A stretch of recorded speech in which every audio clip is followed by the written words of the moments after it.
¡Uy, qué miedo! ¡Un bicho! Mátalo, mátalo, te puede enfermar. No, pobrecito. Huye bicho de ese animal. ¿Cuál animal? ¿Por qué dices eso? Porque aunque no lo creas, todos somos bichos. Ciencia, Divulgación, Naturaleza. Investigación. salud, noticias. Zoonosis. De humanos y otros bichos, divulgando el conocimiento sobre el hombre y la naturaleza.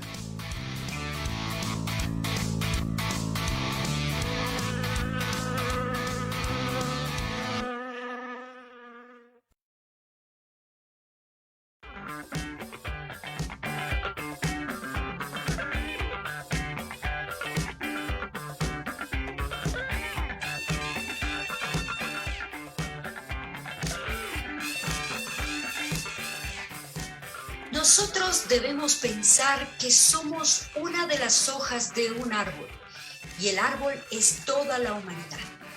No podemos vivir los unos sin los otros y sin el árbol. Con estas palabras de músico, pedagogo, director y compositor catalán Pau Casals, les damos la bienvenida a un programa más de Humanos y otros bichos, producido para ustedes por el Instituto de Investigación en Zoonosis CIS de la Universidad Central del Ecuador. Hola Jime, Eli, Franklin y Alfonso, qué gusto reunirnos para hacer esta dosis de divulgación científica. Hoy tenemos un invitado internacional, el doctor José Benzal, quien nos está acompañando desde Uruguay en el segmento Café y Tertulia. Hola Alfonso, ¿cómo estás hoy? Hola Sandrita, muy buenos días. Buenos días compañeros, buenos días internautas entusiastas de la ciencia.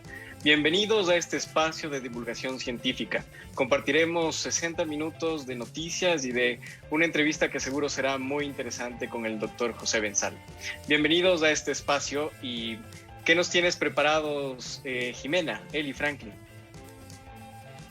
Tal. ¿Sabían que las garrapatas cuando se encuentran con una víctima apropiada trepan sobre ella y por medio de sus quelíceros perforan la piel y empiezan a succionar sangre? Su cuerpo se hincha hasta tal punto que segrega un pegamento para quedarse adherido al hospedador y seguir alimentándose. Con este dato, sí, Alfonso, me copiaste la camiseta. Con este dato súper interesante, damos inicio a nuestro programa 201. Un gusto verlos nuevamente, Sandrita, Alfonso, Franklin, Nelly. Espero que hayan pasado súper bien el feriado y estamos aquí con nuevos ánimos para este programa. Elizabeth, ¿qué tenemos para esta semana? Hola a todos y todas, muy buenos días a los que nos están escuchando el día de hoy, queridos compañeros, buenos días también, súper bien el feriado, un feriado como relax estuvo hoy, eso estuvo perfecto. Deberíamos tener feriados así, más seguido. Aunque hoy tenemos una semana súper corta, ya se acaba el día de hoy, esta semana súper corta. Pero bueno, siempre con ánimo para nuestro programa de Humanos y otros bichos, así que estén pendientes de todo lo que tenemos el día de hoy, sobre todo con nuestra entrevistada. Frank, ¿qué tenemos? ¿Cómo te ha ido? Espero que estén muy bien, de seguro, internautas. Un gran saludo para ustedes.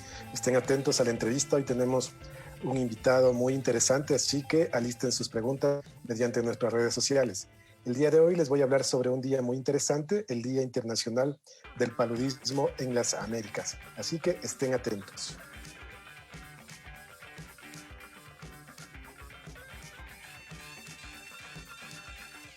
En nuestras redes sociales siempre pueden encontrar datos súper interesantes, los datos curiosos. Estamos en el Facebook, en el Twitter, en el Instagram con el @bichosis, o también pueden utilizar el hashtag bichosis. Y también pueden ver nuestros programas o oír nuestros podcasts, ¿cierto? Que se publican cada miércoles en nuestros canales de iVoox y de Spotify, así que siempre estén pendientes de las redes sociales para que sepan y se informen y conozcan datos súper interesantes. Además tenemos la bicho pregunta, ¿cierto, Jimena? Por supuesto, Eli, ya sabes, cada semana tenemos nuestra bicho pregunta. Esta semana sí está un poquito difícil, porque como venimos del feriado, entonces tenemos que ya despertar nuestros neuronas, ¿cierto? Así que descansamos mucho, como dijo Eli, así que estén atentos. Ponme de lado y soy todo. Córtame por la mitad y no soy nada. ¿Qué soy? Está súper fácil, piénsenlo. Si lo pongo de lado, soy todo. Si lo cortas en la mitad, no soy nada. ¿Qué soy? Esperamos sus respuestas al final del programa. Seguramente sabrán la correcta.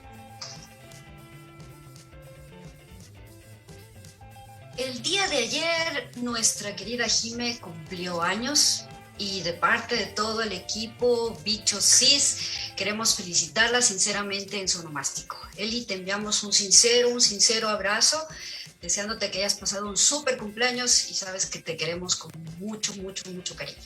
Entonces, felicidades a la cumpleañera. Y a todo el equipo Bichos.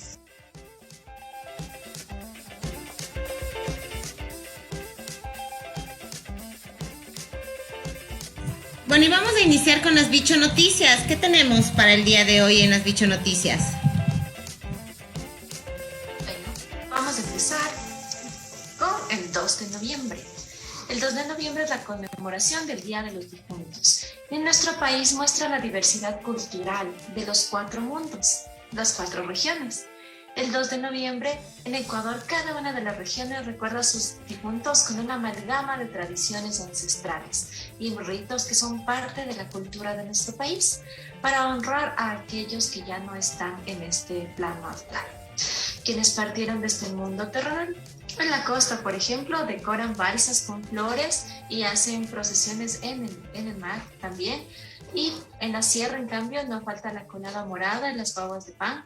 En el oriente, las comunidades indígenas velan a sus difuntos y comparten chicha de yuca y otros alimentos nativos de la zona.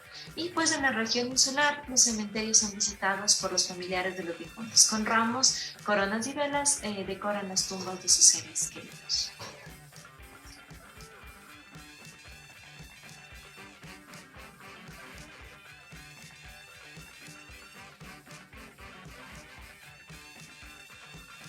Bueno, en otra Bicho Noticia que les tengo preparada para el día de hoy, el 3 de noviembre se conmemora desde el 2016 el Día Mundial One Health.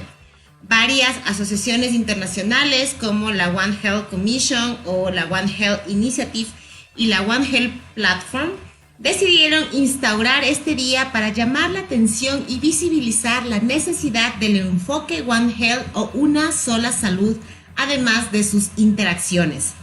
No existe una salud de los animales y otra de las personas. No hay una línea divisoria entre ellas, sino que existe una sola salud. Y los patógenos no distinguen entre personas y animales. En este sentido, no se puede pensar que proteger únicamente a las personas es suficiente.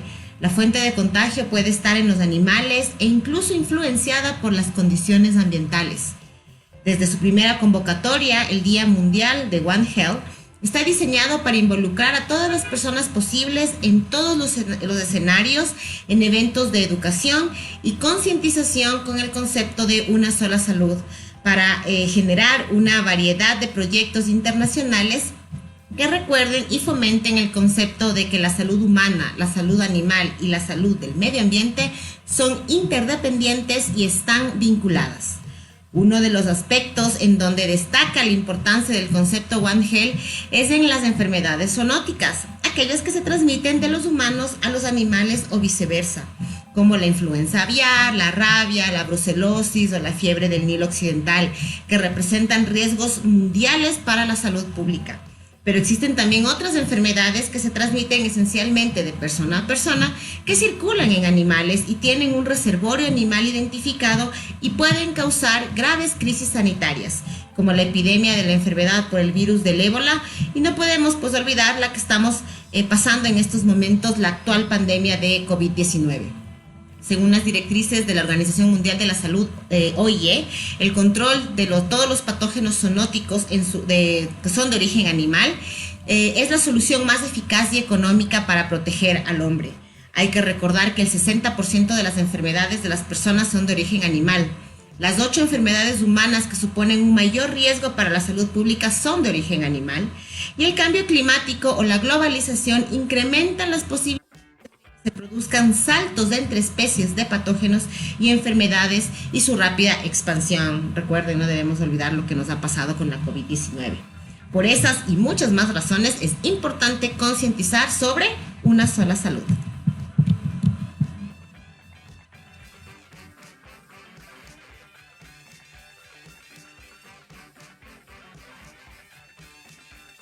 Y en otro día interesante tenemos el día 6 de noviembre, en donde la Organización Panamericana de la Salud determinó que sea el Día del Paludismo en las Américas. En este día se ofrece la oportunidad a los países de las Américas para que fomenten la participación de los diversos actores e interesados en la batalla contra el paludismo. Se necesita una acción urgente para volver a encaminar la respuesta mundial a la malaria, y la responsabilidad del desafío está en manos de los países más afectados por la enfermedad. Con motivo del Día de la Malaria en las Américas 2021, la región está adaptando el mismo tema utilizado por la OMS para la conmemoración del Día Mundial de la Malaria. Esta es alcanzar la meta de paludismo cero. En particular, la Organización Panamericana de la Salud destaca la importancia del trabajo sostenido de los trabajadores de la salud en la malaria durante la pandemia de COVID-19. Las partes interesadas en la celebración de este día tienen la opción de utilizar este tema para dinamizar el compromiso de la lucha contra la malaria. La OPS pretende lograr los siguientes objetivos: mejorar el proceso de comunicación y la promoción a todos los actores, socios, interesados y audiencia destinataria; aumentar la visibilidad y el interés por la malaria en la región de las Américas, así como la carga que representa esta enfermedad para la población mundial; aumentar el conocimiento y la comprensión de los temas claves entre los públicos objetivos y la población en general; catalizar el cambio de actitudes y la modificación de comportamientos en la población afectada; generar abogacía y apoyo a los tomadores de decisiones y las poblaciones en las comunidades afectadas por la malaria; promover el apoyo a la lucha contra el paludismo a largo plazo, incluyendo la eliminación de la transmisión local y la prevención del restablecimiento. Así que, estimados internautas, este día es muy importante, ya que el paludismo ha resurgido en el país con motivo de la pandemia del COVID-19. Entonces hay que estar atento para apoyar la erradicación de esta enfermedad.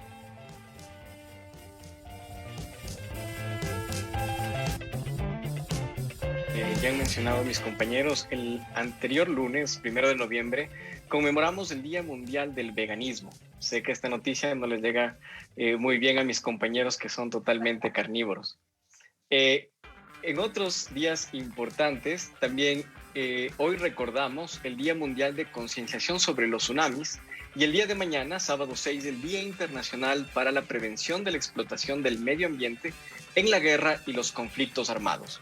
El próximo miércoles 10 de noviembre se conmemora el Día de la Ciencia para la Paz y el Desarrollo, que da inicio a la Semana Internacional de la Ciencia y la Paz, que se llevará a cabo desde el 11 al 17, organizado por las Naciones Unidas desde 1986.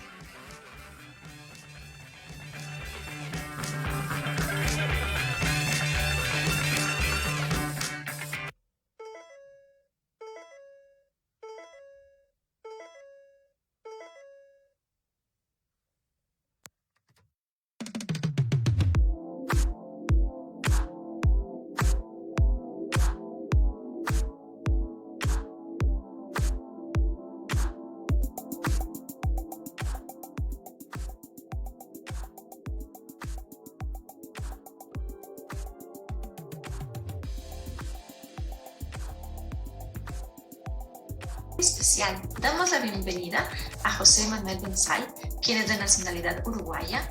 Él es veterinario por la Universidad de la República de Uruguay y doctor por la Universidad de Zaragoza, España. Sus líneas de investigación son la sistemática de garrapatas y las enfermedades que estas transmiten, también los aspectos sanitarios de la fauna íctica de la región de Sotolán. Es investigador activo nivel 2 del área agraria en el Sistema Nacional de Investigadores de Uruguay y en la Agencia Nacional de Investigación e Innovación. Ha publicado más de 190 artículos científicos en revistas tanto internacionales como nacionales, así como libros y capítulos de libros, muy interesantes todos. También ha participado en más de 150 congresos, simposios, jornadas y talleres nacionales e internacionales. Ha sido merecedor de premios otorgados por la Academia Nacional de Veterinaria de Uruguay, la Asociación Argentina de Parasitología Veterinaria y la Agencia Nacional de Investigación e Innovación. Actualmente es docente de pregrado y posgrado en la Facultad de Veterinaria de la Universidad de la República y coordinador del Laboratorio de Vectores y Enfermedades Transmitidas por ellos, el CENUR, en el litoral norte Salto, en Uruguay. Bienvenido, José, es un placer tenerte en nuestro programa. Bueno, buenos días para ustedes, acá estamos al mediodía. En primer lugar, estoy muy agradecido por la invitación, estoy muy contento de estar con ustedes. Quiero agradecer especialmente a Santa, que es el contacto que tenemos. Y bueno, muy entusiasmado de contarles historias y anécdotas sobre las garrapatas y las enfermedades transmitidas, que es nuestro principal punto de estudio. Bienvenido, José. Muchas gracias por compartir este espacio con nosotros. Quisiéramos empezar por el inicio de tu carrera. Estudiaste medicina veterinaria. ¿Por qué la elección de esta carrera y por qué elegiste adentrarte en el mundo de la ciencia? ¿Cómo empezó tu camino? Bien, bueno. Así, lo principal es, a uno le gustan los bichos. Esa es la verdad. Toda mi formación viene por ahí. Yo me crié, estuve viajando durante muchos años, porque mis padres trabajaban en el exterior y anduve por muchos ambientes y muchos países y siempre estuve atrás de los bichitos, tanto a nivel marino, como a nivel selvático, como a nivel de praderas. Y cuando regreso a Uruguay a los 8 años, me crío mucho tiempo en el campo. Paso mucho tiempo en el campo y era una cría de ganadería familiar. Y a mí no me interesaba el ganado, sino que me interesaban los animales silvestres del campo.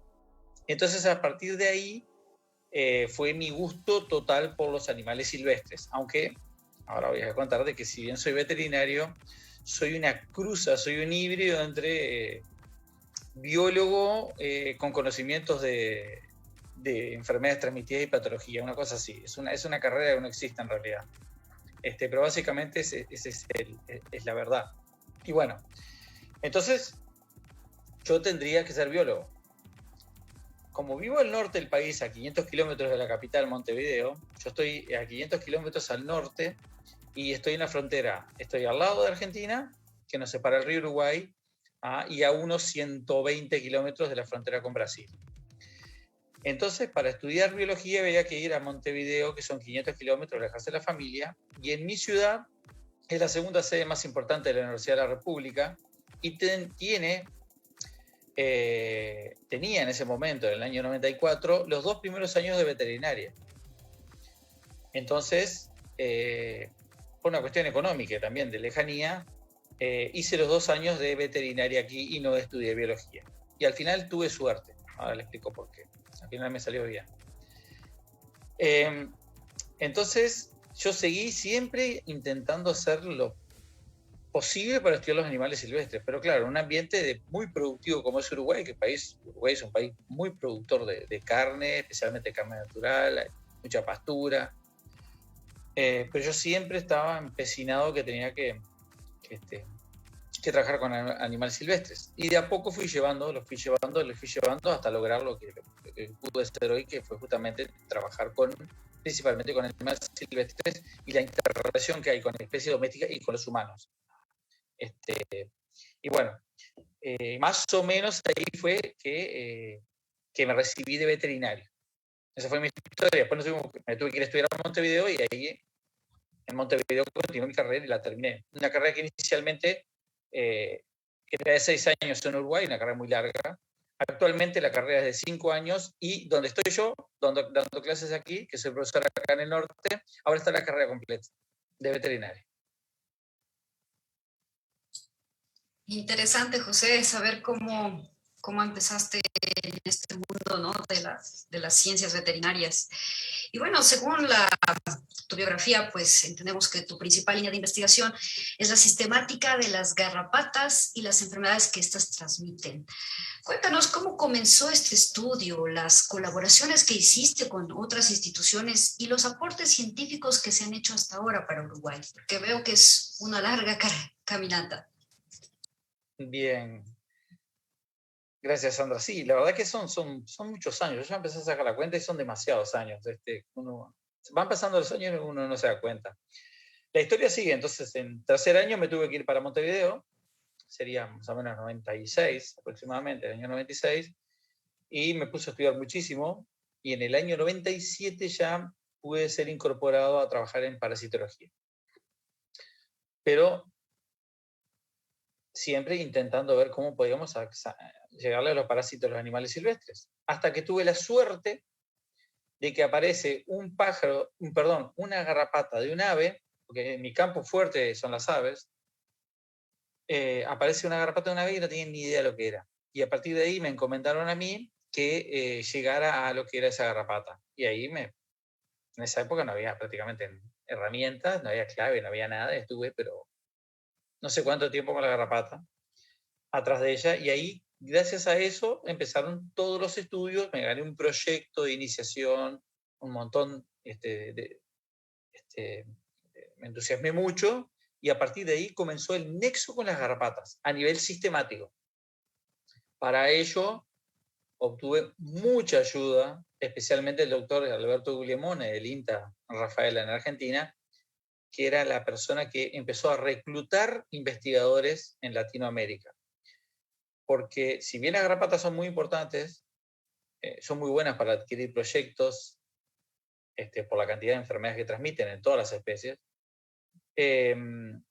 éramos una cantidad de gente suelta que estudiaba garrapatas por diferentes países. Y Guglielmone fue el primero que hizo un núcleo, los investigadores de garrapatas, y fue una de las personas que le debo mucho justamente por eso, porque no solo me contactó, sino que después prácticamente me consiguió las becas y además para seguir estudiando.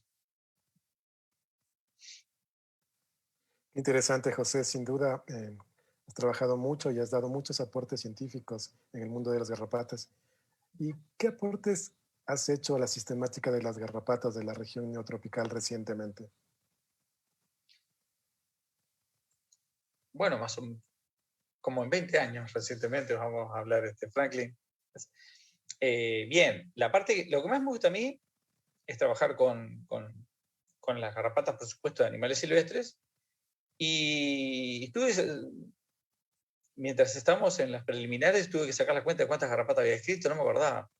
Tengo 19 especies de garrapatas escritas para la región neotropical, la verdad que son muchísimas, no me he dado cuenta ni yo, la verdad que muchas gracias a ustedes, ahora me di cuenta cuántas garrapatas tengo escritas. Pero el problema es que el trabajo no es solo en especies nuevas, sino es en sistemática general. Sinonimias, redescripciones, trabajo de complejos, una especie se pensaba que era una y eran un montón, todo ese tipo de estudios. Y lo más importante que tenemos nosotros es que tenemos un grupo de estudios, que no es solo Bensal. Somos muchas personas que trabajamos en conjunto, de muchos países, ahora después los menciono, porque que vamos a hablar de eso también, pero básicamente los estudios son muy complementarios. Ahora gozamos de unas herramientas espectaculares, entonces nosotros ahora tenemos toda la parte morfológica, desde la microscopía óptica hasta la electrónica, y después toda la parte molecular, los entrecruzamientos, etc. Nos ha permitido avanzar en muy pocos años en objetivos que eran casi inalcanzables hace 20 años cuando empecé. Esto es muy importante, tenemos una ventaja infernal. Y lo otro es, y lo voy a decir siempre, te tiene que gustar el campo, porque nosotros, cuando hay un problema para resolver, ahora yo estoy quedando un poco ya más adulto, pero cuando hay un problema para resolver, hay que ir a buscarlo al lugar que hay que ir, que es a la localidad tipo, y los problemas se resuelven en las localidades tipo. Entonces, hay que moverse, hay que hacer colaboraciones con todo el mundo. Nosotros tenemos muchísimas colaboraciones con Latinoamérica, Y bueno, ahora con todo esto de la pandemia nos frenamos un poquitito, pero yo creo que en febrero o marzo estamos arrancando para Guatemala para resolver un problemita que también hay ahí en Guatemala con investigadores de ese país. Y me olvidé también. Y a veces resolvemos algunos problemitas que no son tan menores, sistemáticos, como por ejemplo un trabajo que hicimos con Rhipicephalus bophilus, Microplus y australis en Australia, ¿no? Que se pensaba que era todo lo mismo y realmente no. O sea, Bophilus, Rhipicephalus bophilus Microplus es una cosa, y lo que hay en Australia, porque vino desde Asia, desde el sudeste asiático, es Rhipicephalus australis. Y todas las pruebas de acaricidas y las referencias de Microplus venían de Australia, de una garrapata que no es esa. Porque en Australia hay australis, que tampoco es de Australia, ¿no? Que realmente es sudeste asiático, porque no hay ungulados autóctonos en Australia. Ingresaron. Qué interesante, José, que nos cuentes cómo con tu trabajo puedes darles, encontrar estas nuevas garrapatas, darles nombres a estas garrapatas. Es creo que algo muy, muy importante lo que tú haces. Me gusta mucho además trabajar en eso de taxonomía. Entonces debe ser fascinante estar en el mundo de la taxonomía de las garrapatas. Tomar en cuenta también que las garrapatas son importantes vectores de patógenos, ¿no? Sabemos que pueden transmitir enfermedades, no sé, como las rickettsiosis, por ejemplo. ¿Cuál es la situación de esta enfermedad, ya por dar un ejemplo, en Uruguay o en la región neotropical? ¿Tú tienes algún dato al respecto? Bien, gracias por la pregunta, porque así ya también voy a decir otra cosita que me olvidé de comentarles. Que claro, la sistemática es muy linda, pero no te la financian. Entonces nosotros nos financiamos mucho con las enfermedades transmitidas. Es nuestro caballito de batalla, ¿no? Todo transmite, todo enferma. Entonces, gracias a la rickettsiosis y a la enfermedad de Lyme, nosotros podemos trabajar muchísimo con financiaciones internas y externas y colaboraciones, porque realmente son enfermedades muy importantes. La propaganda de las garrapatas, luego los culícidos de los mosquitos, son los vectores más importantes de enfermedades, tanto en salud humana como animal en el mundo. O sea, no hay discusión, y eso es un plus para las garrapatas. La rickettsiosis sí fue mi primer, fue mi tema de doctorado, y en Uruguay no se sabía absolutamente nada, y por suerte los 3 primeros casos de rickettsiosis se publicaron en el año 1900, a partir del año 1990, pero se sabía de que había una garrapata que picaba a la gente, le producía una éscara de inoculación, como una cascarita en la piel, y les daba fiebre a las personas. Y primero que el doctor Conti Díaz, muy amigo, ya jubilado, se dio cuenta, él era dermatólogo y parasitólogo, de que algo había. Y a partir de ahí se dieron cuenta de que todos los años aparecían nuevos casos de esta rickettsiosis, que la llamó botonosa o del Mediterráneo, porque en ese momento el diagnóstico era con inmunofluorescencia que venía de Francia, con Rickettsia connori. Y bueno, nosotros llegamos al tiempo, y a partir del año 98, 99, 2000 empezamos a hacer los estudios epidemiológicos, nos dimos cuenta que lo que transmitía era una garrapata autóctona, y empezamos a sospechar que esa Rickettsia no era europea, como Rickettsia connori, sino que era autóctona, con la ventaja de la biología molecular. Empezamos a hacer estudios epidemiológicos sobre la garrapata. Nos dimos cuenta de que los picos de la garrapata adultos coincidían con los picos de los casos de rickettsiosis humana. Empezamos a hacer estudios moleculares. Vimos que la tasa de infección de esas garrapatas adultas que picaban a los humanos era del 10%, por lo tanto teníamos un montón de casos anuales. Y ahí fuimos trabajando hasta el día de hoy. Y por suerte en Uruguay tenemos Rickettsia parkeri, que es una Rickettsia relativamente buena. ¿Qué quiere decir esto? Que no mata a las personas, pero que las embroma bastante. O sea, le causa bastante daño, fiebre, cefaleas, linfadenopatía, un montón de problemas, pero no mueren. En cambio, en Latinoamérica, la situación no es la misma. En Latinoamérica tenemos como enfermedad transmitida por garrapatas 4 rickettsiosis. la más importante de todas, lejos, que puede llegar a tener una letalidad del 90% si no hay un diagnóstico correcto y un tratamiento lo antes posible, es Rickettsia rickettsii, la famosa fiebre de las montañas rocosas, rocallosas, fiebre, en Colombia se llama fiebre tobía, o tobia, en Brasil fiebre maculosa, en Argentina fiebre manchada, con todos los nombres que tiene. Pero esta sí que es muy peligrosa. Parte de la que lo transmiten es el complejo cajenense, que es este es un macho de Amblyomma cultum que pertenece a este complejo. Esta foto la sacamos en el norte de Argentina, en un lugar ultra endémico, donde hay muertes prácticamente todos los años de personas por las picaduras de estas garrapatas. Y esa es la más letal de todo el mundo. Y esa está distribuida en toda Latinoamérica. El problema es que nos falta diagnóstico. Porque los países que seguro la tienen diagnosticada son Argentina, Brasil, Colombia, países centroamericanos como Panamá, Costa Rica, pero nos faltan un montón de países en Sudamérica que no hay un diagnóstico con toda la caracterización. Ese es un problema que tenemos, todavía un debe que tenemos en Sudamérica, especialmente en Latinoamérica, pero especialmente en Sudamérica. Luego tenemos, Rickettsia parkeri, esa que les comenté, se llama la que hay en Uruguay y en el resto de América, que es una rickettsiosis blanda, se llama cutáneo ganglionar. Como les comenté, es cutáneo ganglionar porque la garrapata pica y produce una necrosis como una cascarita en la región donde pica, y luego hay un toque ganglionar y fiebre, cefalea, etc. Y la transmite principalmente el grupo de Amblyomma maculatum, triste maculatum. Luego tenemos, que esa es la que tenemos en Uruguay. Luego tenemos otra, este complejo de garrapatas en la parte de Sudamérica está asociado muchas veces a ambientes húmedos, pajonales, etc.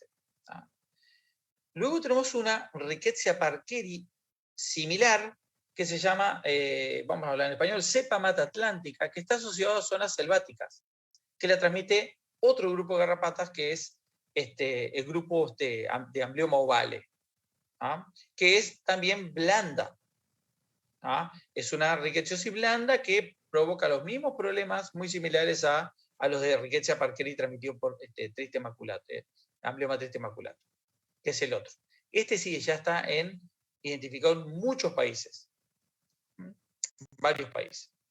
Y la cuarta rickettsiosis es una rickettsiosis exótica que vino con la garrapata común del perro, Rhipicephalus sanguineus, que se llama Rickettsia massili, que increíblemente está solamente diagnosticada en Argentina. Yo les digo, yo he investigado muchísimas garrapatas Rhipicephalus sanguineus de Uruguay y me cansé y no la encontramos nunca, pero en Argentina está bien diagnosticada incluso con casos clínicos en humanos. Y luego la Rickettsia salta por toda Latinoamérica y llega hasta el norte de México, donde sí está diagnosticada, en la frontera con Estados Unidos. Entonces, ¿qué es lo que nos falta? No es que no esté, nos faltan estudios. Y ustedes saben que para estudiar nosotros necesitamos escribir proyectos, salir al campo. Es todo un tema, la ciencia en Latinoamérica. Qué chévere todo lo que nos has contado, José, lo que nos contaste de Uruguay, de Argentina. Tiene razón, es la realidad de Sudamérica. Pero también conocemos que has visitado Ecuador en años pasados, ¿verdad? ¿Nos puedes contar un poquito sobre los estudios de garrapatas que realizaste en nuestro país? ¿Cómo no? Estuvimos comentando que habíamos estado, ahora Frankie me comentaba que estuvimos en Isandra, que estuvimos en el 2012. Nosotros, la red nuestra de garrapatas, en un momento, por suerte, conseguimos una red iberoamericana para trabajar en rickettsiosis. Eso nos permitió tener un poco de fondos para ir a los países donde teníamos menos garrapatólogos, básicamente era así. Entonces, nos reuníamos, discutíamos, veíamos dónde faltaban garrapatólogos y nos ofrecíamos a ir a dar un curso. Hicimos cursos por todos los países, muchísimos países, y en un momento me acuerdo que me tocaba elegir a mí, yo elegí Nicaragua, fuimos a Nicaragua, y después de Nicaragua le tocaba elegir a otro integrante, y tenía un contacto en Ecuador, en Riobamba. Ahora me acuerdo que es Pancho el nombre del investigador de la universidad ahí en Riobamba, pero no me acuerdo el apellido, disculpen ahora.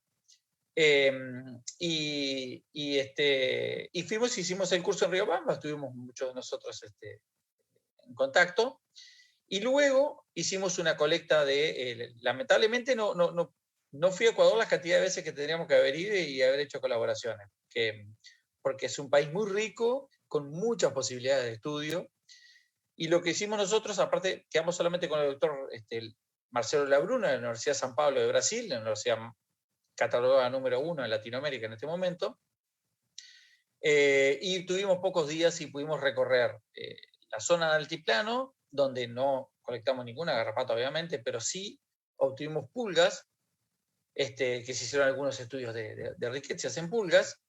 Luego fuimos a una zona marginal amazónica, donde colectamos Amblioma naponense, me acuerdo. Era bastante marginal, una zona bastante amazónica, pero bastante marginal.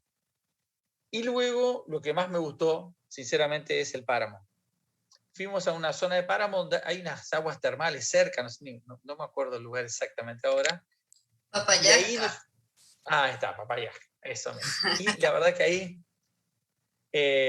el clima estaba bastante complejo, pero logramos obtener Amblioma multipunctum, que parasita normalmente el oso de anteojos y altapier de montaña.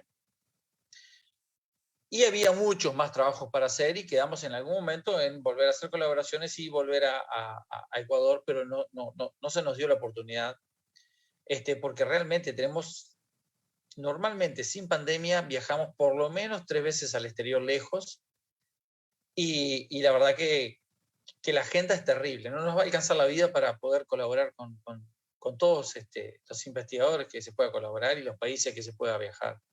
Pero básicamente quedé fascinado porque Ecuador es pequeño, Uruguay es más pequeño de todo, entonces me quedo tranquilo. Pero Ecuador no es un país muy grande, pero tiene una diversidad de ambientes increíble. Yo quedé fascinado con el páramo. El altiplano lo conozco, la zona amazónica la conozco, pero el páramo no lo conocía y la verdad que quedé muy, muy, muy contento de conocer un ambiente tan diferente para mí. Para seguir con el trabajo de campo, José, tú que has visitado tantos lugares en años de trabajo de campo, ¿cuál consideras que es el lugar más particular en el que has colectado garrapatas? ¿O los lugares más particulares en los que has colectado garrapatas? Bien, José, la pregunta es dificilísima, porque cada lugar tiene su encanto y su magia, vamos a llamarle. Pero, sinceramente, el que me dejó marcado son las cuevas de murciélagos, que tienen murciélagos en la península de Yucatán. Ahí, sinceramente, era una cueva gigantesca, monstruosa. Estuvimos 5 horas con un guía dentro de la cueva y cuando llegamos a la bóveda donde estaban las garrapatas y había miles y miles y miles de murciélagos, casi morimos intoxicados por la cantidad de amonio que había en esa cueva, pero como estaban las garrapatas tratamos de respirar y tratar de sacar la mayor cantidad de garrapatas posibles, pero era un ambiente increíble, inhóspito, 5 horas adentro y ahí fue que encima vimos un comportamiento increíble que fue el comportamiento maternal de las garrapatas, donde las hembras de Antricula marginatum, están cerca de los huevos en la postura y cuando las larvas nacen se suben, ese comportamiento que tienen los arácnidos, pero solamente esas garrapatas lo tienen. Las garrapatas se suben al dorso de la hembra y la hembra las sube, las trepa hasta la colonia de murciélagos.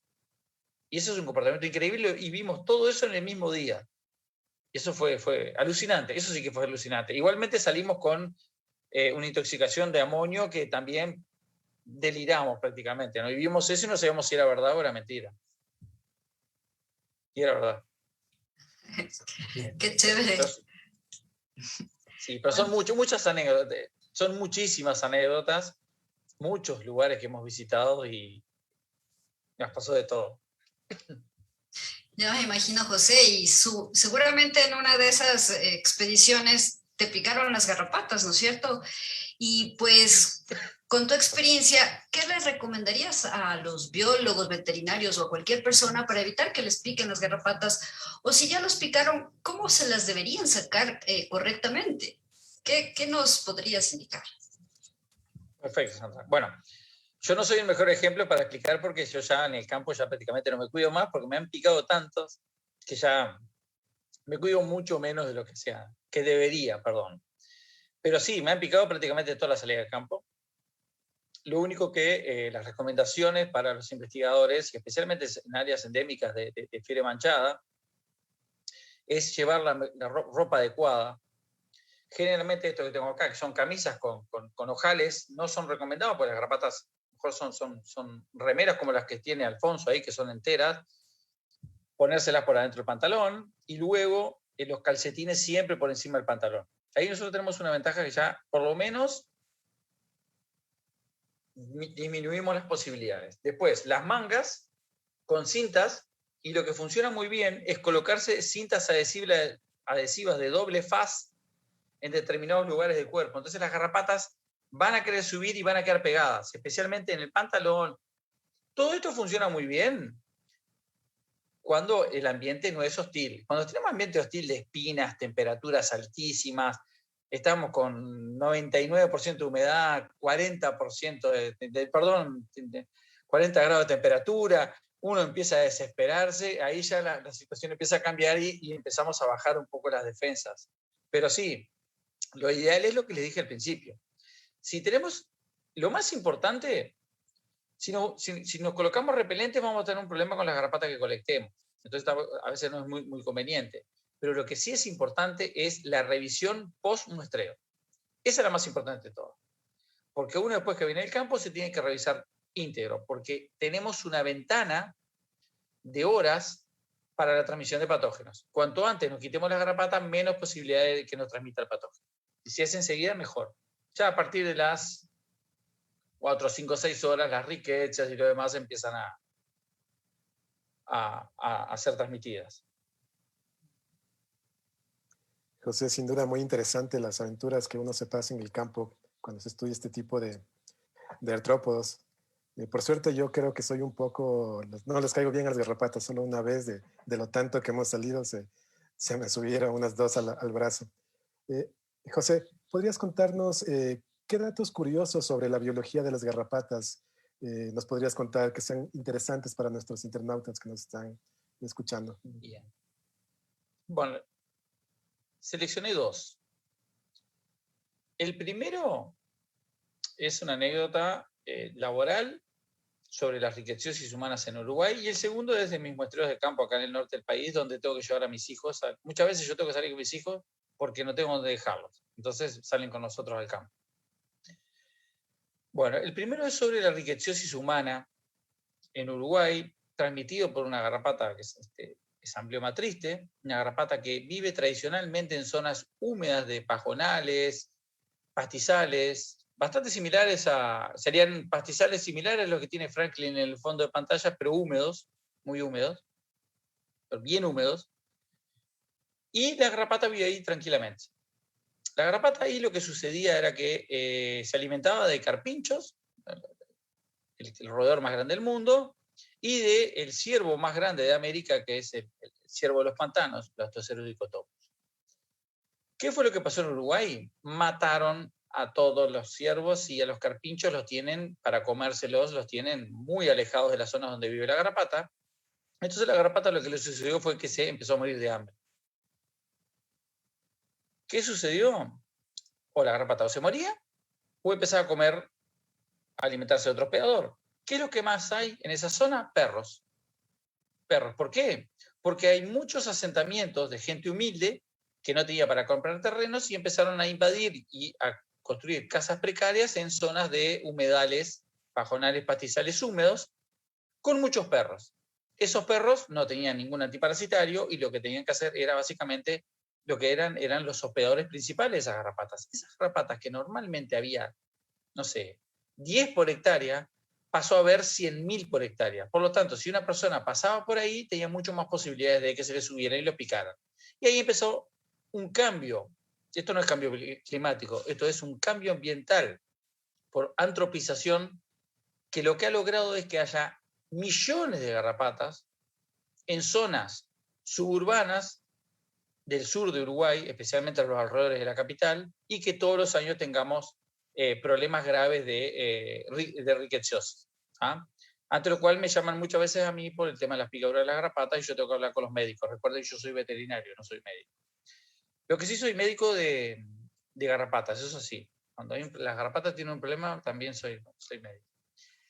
Entonces ese es un problema, es una anécdota que es importante porque nos dimos cuenta de que tenemos un problema ambiental muy grave ocasionado por el hombre, ¿no? Que aumentó, o sea, acá no estamos hablando de cambio climático, sino de un cambio ambiental por el hombre. El otro es, bueno, de tanto ir, mis hijos han viajado por todos lados, entonces de tanto ir, ya ellos también se aburren y empiezan a buscar garrapatas y a jugar y bueno. Entonces yo, generalmente cuando estoy en el muestreo, yo me concentro y cuando estoy colectando garrapatas puedo llegar a pasar 4 horas colectando garrapatas sin enterarme de lo que sucede. Y en un momento escucho que estaban en unas piedras, en unos paredones de piedras, ellos ahí jugando, y gritan, una garrapata gigante, una garrapata gigante. Y, bueno, allá fue mi mujer y la mira y dice, José Manuel, mirá, hay una garrapata que es otra cosa y bastante grande. Y bueno, dejé lo que estaba haciendo, caminé no sé cuántos metros, voy y llego y habían encontrado una garrapata que no se levanta generalmente con las técnicas comunes nosotros, que son de paño por la vegetación, porque son garrapatas que están en la copa de los árboles, y esta venía subiendo por el paredón para subirse a los árboles del paredón, porque parasita los erizos que están en la copa de los árboles. Entonces es una garrapata que no la vamos a encontrar nunca en el suelo. Entonces, la verdad es una garrapata muy rara en Uruguay, y era el primer adulto que teníamos para Uruguay colectado, porque yo nunca había colectado, siempre en aves, pero en vegetación y suelta nunca había colectado un adulto. Bueno, me pidieron que les comprara tal cosa, bueno, está perfecto. Y dije, bueno, sigan jugando, después cuando lleguemos al hotel, después les compro algo, perfecto. Y seguimos muestreando. No pasaron menos de 5 minutos, encontramos argácidos. Mis hijos ya saben incluso diferenciar la familia, o sea, no puede ser. Yo nunca había encontrado un argácido ahí en ese tipo de muestreo. Y mi mujer me dice, no, José Manuel, vení, sí, que me parece que sí, que tienen razón. Bueno, voy y habían encontrado en los paredones, ellos estaban jugando con las piedras del paredón, se les cae una tapita, una piedrita, se les cae una tapita, y adentro de esa tapa se ve que vivían murciélagos. Entonces cuando cae la tapa queda expuesta la colonia de garrapatas. Entonces llego y encima en 5 minutos habían encontrado una garrapata que yo nunca había encontrado en mi vida en la vegetación, y encontré una colonia completa de garrapatas blandas que hasta ahora las estamos estudiando. Eso en 5 minutos. Por eso decía, hay anécdotas y anécdotas, pero esa es creer o reventar, porque la verdad que... Y bueno, ahí tuve que llegar al hotel y comprarle por lo que ellos querían, porque obviamente hicieron más de lo que yo hice en todo el día trabajando, en 5 minutos. Una cosa increíble. Pero y eso, y después tenemos la anécdota del comportamiento maternal de las... el comportamiento maternal de las garrapatas también comportamiento maternal de las garrapatas fue un evento, la verdad, increíble.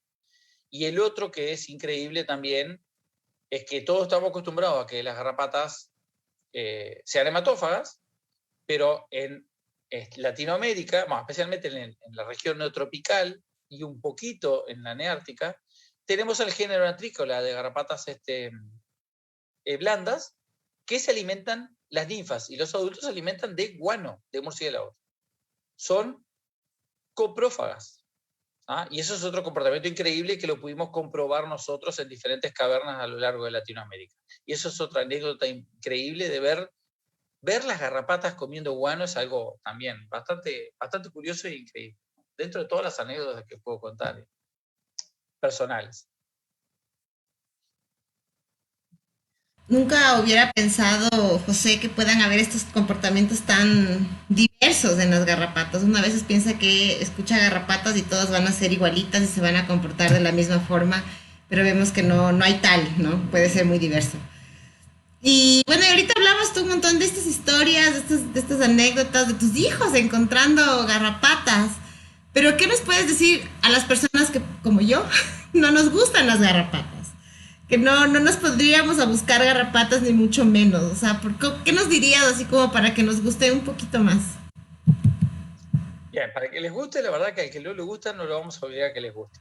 Porque las garrapatas no son la mejor mascota y la verdad que transmiten enfermedades. Hoy me preguntaban cómo quitarlas. Me olvidé de comentarles que para quitar garrapatas lo ideal es, así no me olvido, o sea, lo comento rápido. Lo ideal es, cuando la garrapata está fijada, es enderezarla lo mejor posible, no arrancarla de un cinchón, enderezarla lo mejor posible y cincharla despacio para que ella se desprenda y no nos deje el órgano de fijación, que es el hipostoma adentro, que después nos puede producir una reacción purulenta, por ejemplo. ¿Ah? Eso es importante. Pero además, el otro tema es que las garrapatas producen, son pocas las personas que les gustan las garrapatas, pero si no quieren tener garrapatas, que es lo que sucede muchas veces, tengo que dar recomendaciones, nosotros, en nuestras viviendas, el principal hospedador de las garrapatas es el perro. Entonces, la principal recomendación es que el perro, y ahora hay un espectro farmacológico y las formas de aplicación increíbles para todos los costos, del más económico hasta el más caro. Lo que siempre recomiendo es mantener a las mascotas, especialmente a los perros, con antiparasitarios en forma permanente. O básicamente en Uruguay, en la zona en primavera y verano. En invierno no hay tanta garrapata, pero en primavera y verano sí. Y recomiendo siempre, para que el dueño no se complique, recomiendo los que son de larga acción o, por ejemplo, collares que tengan acaricida de liberación lenta. Ahora vienen los caramelos para mascotas que pueden durar 30 o 90 días con muy buenos efectos. Y en las zonas que no son que son suburbanas, etcétera, la recomendación es que, además de los perros, también tengan cuidado con los equinos, que tengan cuidado con los bovinos, un poco, y que también se corte un poco el pasto a los alrededores de la casa, a la vegetación, porque la vegetación es el principal refugio donde van a estar las garrapatas, además de los hospedadores.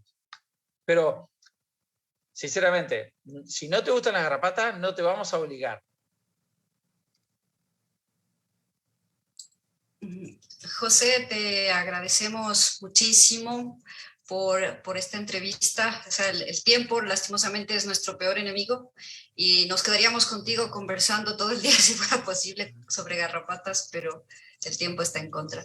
Te agradecemos sinceramente y te invitamos a que te quedes un ratito para ver nuestro último segmento y terminar el programa.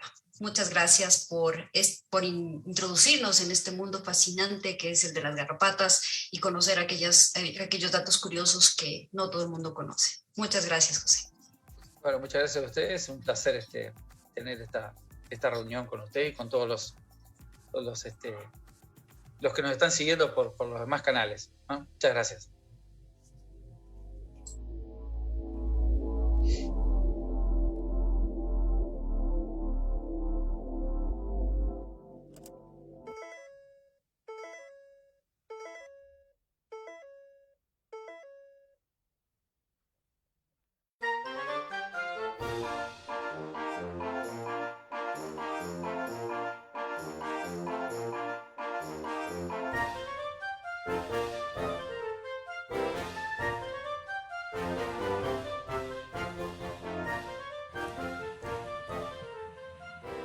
Damos la bienvenida entonces a Sandrita a su segmento Alucinaciones entomológicas. Cuéntanos, Sandrita, ¿qué tenemos para ahora en este segmento?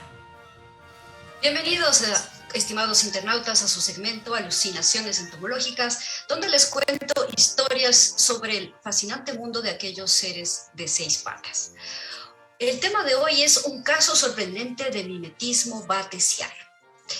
La naturaleza es con frecuencia fuente inagotable de sorpresas para quien quiera prestarle un poco de atención.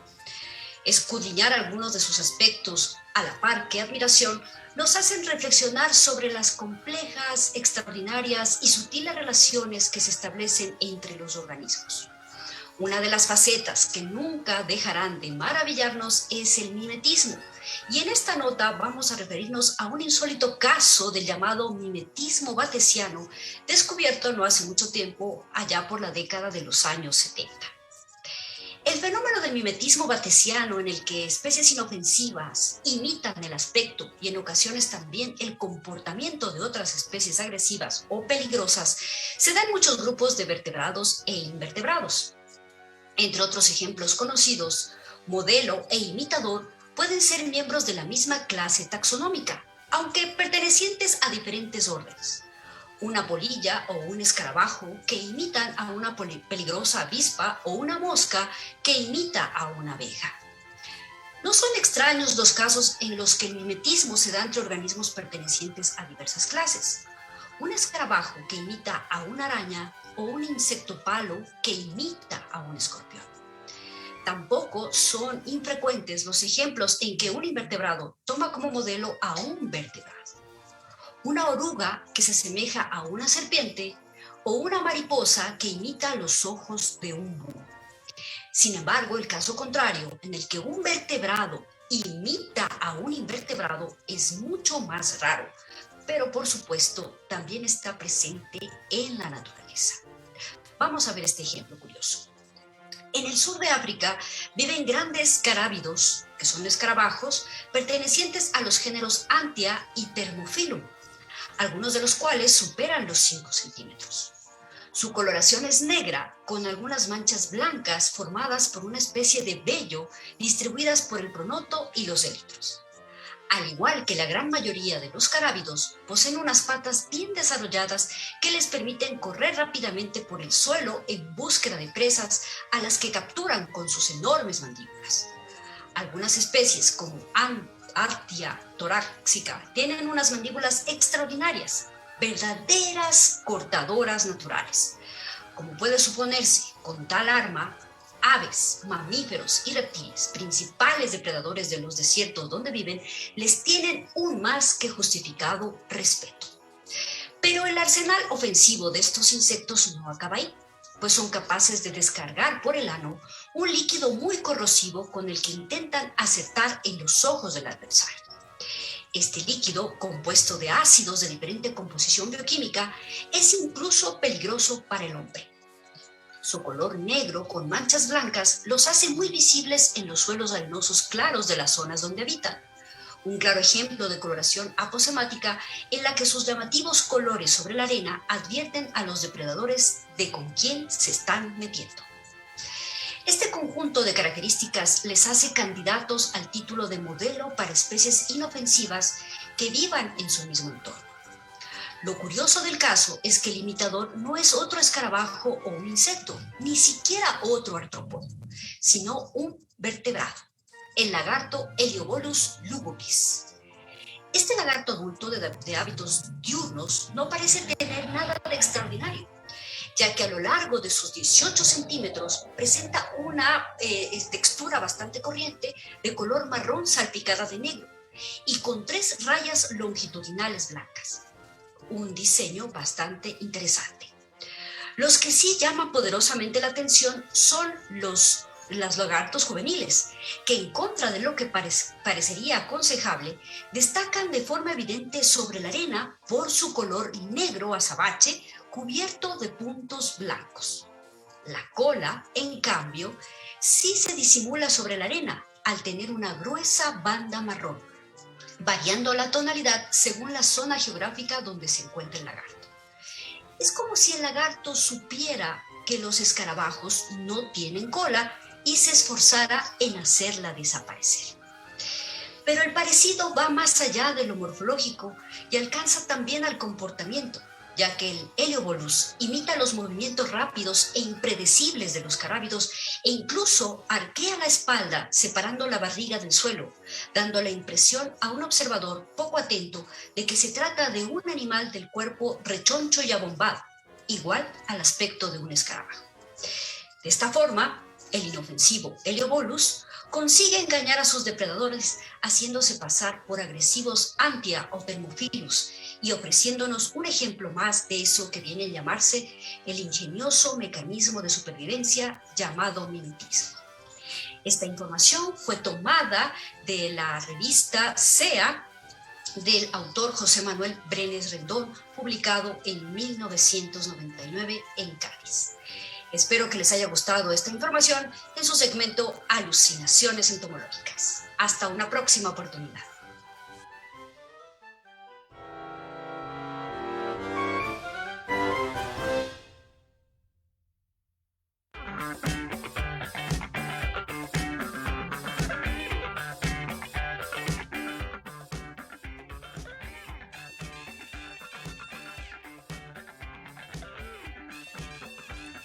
Bueno, y como Sandrita lo mencionó, el tiempo es corto, así que ya tenemos que despedirnos.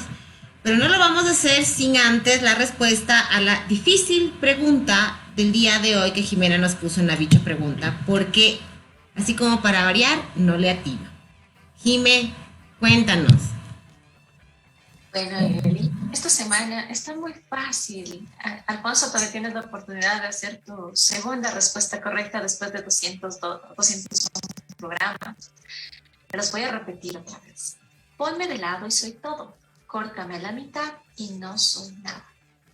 ¿Qué soy? Está fácil. No, realmente está difícil esta semana. ¿Tenemos respuestas en las redes? Sí, el Luis nos está escuchando y nos dice que es el número 0. Está por ahí, es un número sí, pero no es el número 0. Con esa pista deben saber la respuesta correcta. ¿Qué número lo pondrían de lado y sería todo? Y si lo cortan la mitad, sería nada. El 8. ¿Ya vieron que estaba pasando la respuesta correcta? Así Muy sí, bien, pues con ayuda sí. Es que nunca piden ayudas, entonces si no la piden, no se las da, pues. Sí, compañeros, era el número 8. Si lo pones de lado, queda el símbolo del infinito, es todo. Si lo cortas de la mitad, son 2 ceros, es nada. A ver, estaba muy fácil, internautas. Gracias por participar en este maravilloso programa y gracias a José que nos ha hablado mucho de este maravilloso mundo de las garrapatas que, como puedes ver, nos encanta a todos menos a Eli. Estamos también con nuestras camisetas de garrapatas. No te preocupes, Eli, algún día te van a gustar las garrapatitas, yo sé que sí. Muchas gracias por escucharnos, internautas. Hasta una próxima entrega de Humanos y otros bichos. Muchísimas gracias, internautas, por estar con nosotros y acompañarnos en este programa. No se olviden, todos los viernes a las 10 a.m. Muy agradecido por la presencia del doctor de José aquí en nuestro programa y esperando que pronto pueda venir al Ecuador para estudiar el fascinante mundo de las garrapatas. Seguro va a sacar interesantes resultados. Hasta la próxima semana. Gracias a todos y todas por habernos acompañado el día de hoy. Gracias, José, también por la entrevista el día de hoy. Nos vemos el próximo viernes a las 10 a.m. con nuevas historias, nuevos segmentos y noticias interesantes del maravilloso mundo de la ciencia. Así que nos vemos el próximo viernes.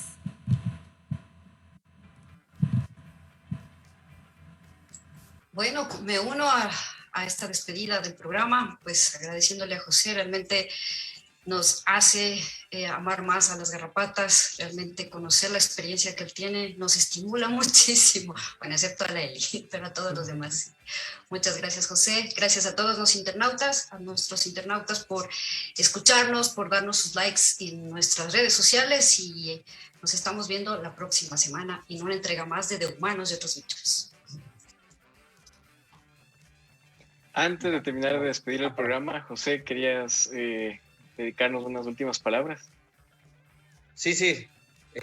Bueno, muchísimas gracias, muy interesante, los felicito por el programa, la verdad.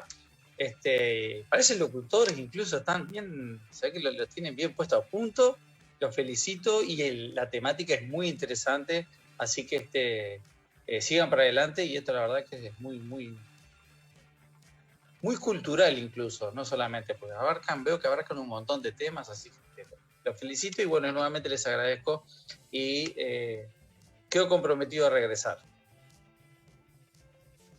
Te tomamos la palabra. Muchísimas gracias por tus comentarios acerca del programa. Eso nos da mucho más ánimo para continuar, y también gracias por el tiempo que le dedicaste para este espacio de divulgación científica. Esto ha sido todo por el programa de hoy, queridos internautas entusiastas de la ciencia, el primer programa de nuestro 6º año. Vamos por muchísimos años más, seguro. Nos volvemos a encontrar el próximo día viernes a las 10 en un nuevo espacio de humanos y otros bichos. Para terminar nuestro eslogan, que lo hemos practicado ahora sí, si tienen todos sus carteles ahí. ¿No tienen sus carteles? No, porque el coso no leyó el guión. Ahí está el Franklin con su cartel. Sí, bueno, vamos entonces a despedirnos. El último comentario acerca de lo que dijo José también. No somos comunicadores para nada, pero jugamos a ello y lo hacemos con entusiasmo. Y a veces nos sale muy bien y otras veces la mayoría nos sale con errores, pero lo disfrutamos y lo importante es transmitir el mensaje. Así que, compañeros, nos volvemos a encontrar, internautas, el próximo día viernes. Y no se olviden que la ciencia triunfe.